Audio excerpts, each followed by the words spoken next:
এবার কথা বলতে চাই চলমান আন্দোলন প্রসঙ্গে। দেশ জুড়ে যে আন্দোলন মাথাচাড়া দিয়ে উঠেছে সেটি হচ্ছে ধর্ষণ বিরোধী আন্দোলন।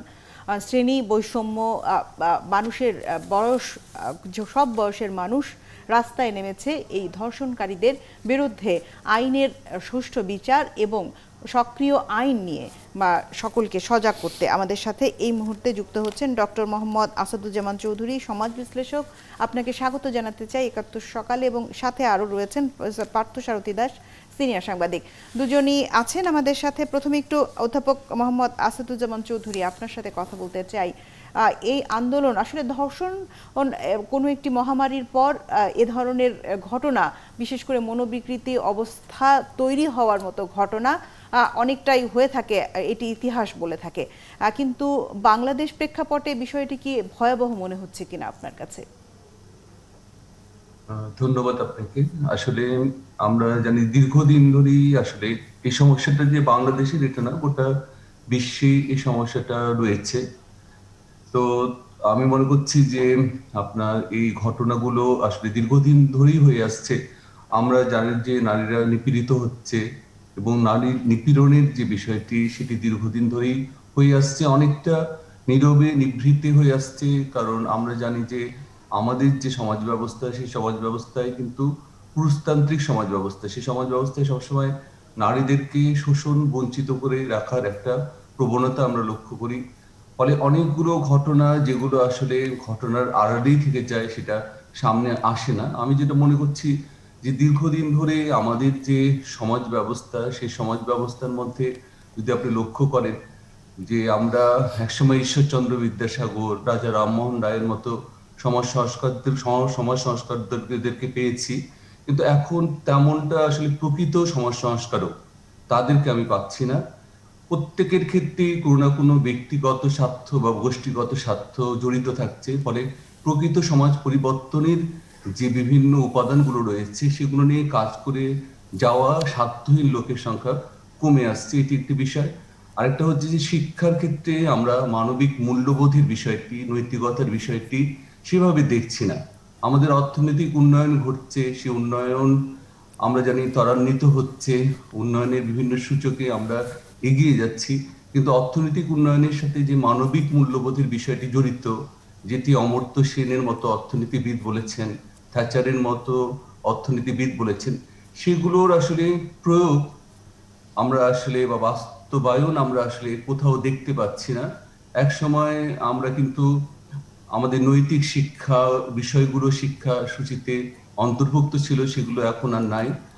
ফলে দেশের বেশিরভাগ শিক্ষিত যে জনগোষ্ঠী, তারা আসলে আমি বলবো ডক্টর মোহাম্মদ আসাদুজ্জামান চৌধুরী, আমরা তো সমাজ বিশ্লেষণ করছি, আমরা সমাজের দিকে আঙ্গুল তুলছি, আমরা বলছি বারবার যে মূল্যবোধ সৃষ্টি হচ্ছে কিনা। আমরা যদি একটা বারের জন্য দেখি, অপরাধগুলো সবচেয়ে বেশি সংঘবদ্ধভাবে সংগঠিত হয় একদম কিশোর গ্যাংগুলোর দ্বারা। এই কিশোর গ্যাংগুলো সাপোর্ট পায় কাদের কাছ থেকে? স্থানীয় ক্ষমতাধর ব্যক্তিদের কাছ থেকে। এখন এই কিশোর বয়সে প্রত্যেকটা গ্যাং, আমি বিশ্বাস করি তারা ক্লাস 5 পর্যন্ত হোক, ক্লাস 8 পর্যন্ত হোক, কিংবা এসএসসি পর্যন্ত হোক, তারা স্কুলে যায়। এখন শিক্ষকদের কাছ থেকে শ্রেণীকক্ষে কি তারা সেই পরিমাণ মূল্যবোধ সৃষ্টির আদর্শটা জানতে পারে না? তাহলে কি আমাদের শিক্ষা ব্যবস্থা অথবা স্কুল ব্যবস্থায় মূল্যবোধ তৈরির একটা দায় অথবা মূল্যবোধ তৈরির একটা পরিস্থিতি সেখানে তৈরি হয় না? না, ধন্যবাদ আপনাকে। আপনি লক্ষ্য করলেই দেখতে পারবেন শিক্ষাঙ্গনেও কিন্তু শিক্ষকদের মধ্যেও যে নৈতিকতা বজায় আছে সেটাও অনেক ক্ষেত্রে নাই। আমরা ফলে বিভিন্ন সময় দেখতে পাচ্ছি যে শিক্ষকদের দ্বারাও শিক্ষার্থীরা নিপীড়িত হচ্ছে। তার মানে আমি আমি মনে করছি যে গোটা সমাজ ব্যবস্থার মধ্যে একটা মানবিক মূল্যবোধের অভাব আসলে রয়েছে। এবং আমাদের, আমি তো আগেই উল্লেখ করেছি যে আমাদের পাঠ্যসূচি যে রয়েছে, সেই পাঠ্যসূচিতে মানবিক মূল্যবোধ, নৈতিকতা, সততা, এ ধরনের যে বিভিন্ন উপাদানগুলো রয়েছে, সেই উপাদানগুলো আসলে নেই। না থাকার কারণে আমরা দেখতে পাচ্ছি যে আমাদের যে শিক্ষার্থীরা, তারা অনেকটা ম্যাটেরিয়ালিস্টিক ভাবে গড়ে উঠছে, তারা অনেকটা কৃত্রিম ভাবে গড়ে উঠছে। ফলে তারা অর্থকে বেশি প্রাধান্য দিচ্ছে। 90 সালের একটা জরিপে দেখা গেছে যে ওই সময় শিক্ষার্থীদেরকে জিজ্ঞাসা করা হয়েছে তারা কিসের জন্য শিক্ষা লাভ করছে। তখন তারা বলছে যে আমরা শিক্ষা লাভ করছি শিক্ষিত হওয়ার জন্য, কিছু শেখার জন্য।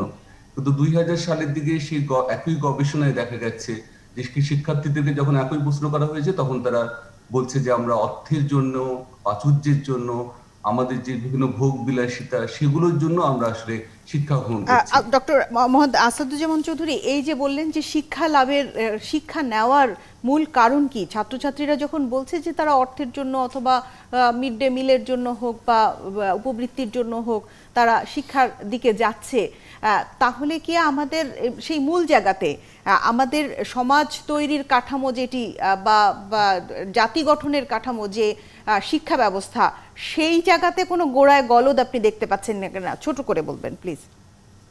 হ্যাঁ, আমি আসলে সেই জায়গাতেই একটু গোড়ায় গলদ দেখতে পাচ্ছি। একেবারেই তো একজন শিশুর শিক্ষা জীবন পারিবারিক লেভেল থেকে শুরু হয়, তারপরে স্কুল লেভেলে শুরু হয়, আবার অনেকে স্কুলে যেতে পারে না। তাহলে সব বিষয়গুলোতেই আসলে আমি কিছু কিছু ত্রুটি দেখতে পাচ্ছি। সেই ত্রুটিগুলো ছোট থেকে আসলে ধীরে ধীরে বড় হচ্ছে।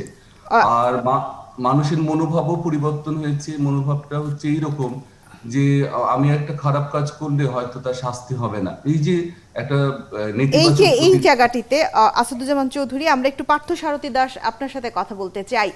এই যে মানুষের মধ্যে আইনের প্রতি এক ধরনের মনোভাব যে তার শাস্তি হবে না, এবং দ্বিতীয়ত অর্থ লাভের, যেটি বললেন আসাদুজ্জামান চৌধুরী যে অর্থের কারণে তারা শিক্ষা লাভ করছে, এই দুটো ধারণাকে একসাথে পুঁজি করে সমাজের এক শ্রেণী, বিশেষ করে রাজনৈতিক বা ক্ষমতাধর শ্রেণী, তাদেরকে কোনোভাবে অপব্যবহার করছে কিনা, যার ফলাফল আমরা এই ধর্ষণের মতো চিত্রগুলো দেখতে পাচ্ছি। কি হ্যাঁ, মনে হয়? সবাইকে যে অপব্যবহার করছে তা না, কিন্তু একটি অংশকে, যার সংখ্যায় খুবই কম, হ্যাঁ, তাদেরকে ব্যবহার করা হচ্ছে। আমি যেটি বলবো যে আমরা সবসময় বলি যে এই যে নারী নির্যাতন হচ্ছে, নারীর প্রতি যে সহিংসতা হচ্ছে, এই সহিংসতা নির্মূলের জন্য যেটি প্রয়োজন মনস্তাত্ত্বিক, যে আমরা তো বলছি যে পুরুষতন্ত্রের বিরুদ্ধে লড়াই হবে।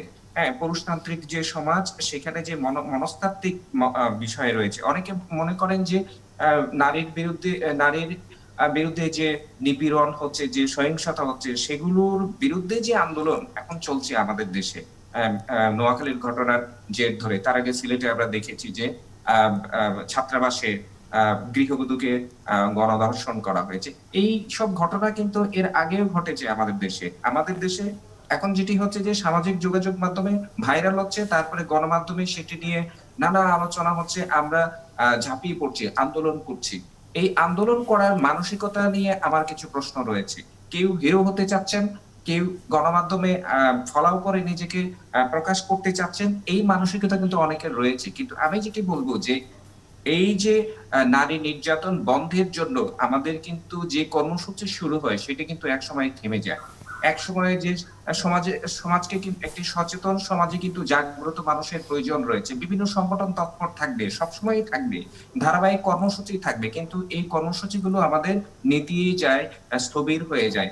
এবং আমাদের যে আন্দোলনের আজকে যারা সাধারণ শিক্ষার্থী থেকে শুরু করে সমাজের বিভিন্ন পর্যায়ের মানুষ নিজের উপলব্ধি থেকে যে আন্দোলনে নামছেন, তাদেরকে আমরা শ্রদ্ধা জানাই। অবশ্যই তাদের শ্রদ্ধা করতে হয়, কিন্তু এই যে আন্দোলনের মধ্যেও কিন্তু রাজনীতি ঢুকে গেছে। তো আপনি যে প্রশ্ন করেছিলেন যে যে দুটো প্রশ্ন করেছিলেন, আমি মূলে যেতে চাই। মূল হচ্ছে পরিবার। আমার পরিবারে যদি অভিভাবকরা ছেলে এবং মেয়ে দুজনের প্রতি সমান চোখ দেন, সমানভাবে নজর দেন, কাউকে বড় করে দেখছেন, কাউকে মেয়েকে হয়তো ইলিশ মাছের মাথাটি দিচ্ছেন না, ছেলেকে দিচ্ছেন, এই যে মানসিকতা, এই মানসিকতার বৃত্ত থেকে কিন্তু পরিবার থেকে কিন্তু শিক্ষাটা গ্রহণ করতে হবে।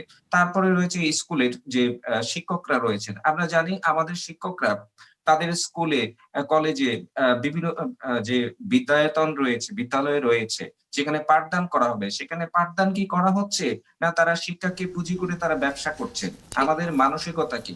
আমাদের অভিভাবকদের মানসিকতা কি? তারা চাইছেন, মাথার মধ্যে শিক্ষার্থীদের ঢুকিয়ে দিচ্ছেন যে একটি মাত্র সনদ লাগবে, তোমার চাকরি লাগবে, অর্থাৎ সেই জন্য তোমাকে পড়াশোনা সনদ কেন্দ্রিক শিক্ষা ব্যবস্থা, এবং যার প্রতিফলন কিন্তু আমরা এই যে এইচএসসি পরীক্ষায়ও আবারও অটো সনদ ধরিয়ে দেওয়ার যে বিষয়টি, সেটিও কিন্তু আমরা একেবারে সামনাসামনি উদাহরণ দেখতে পাচ্ছি।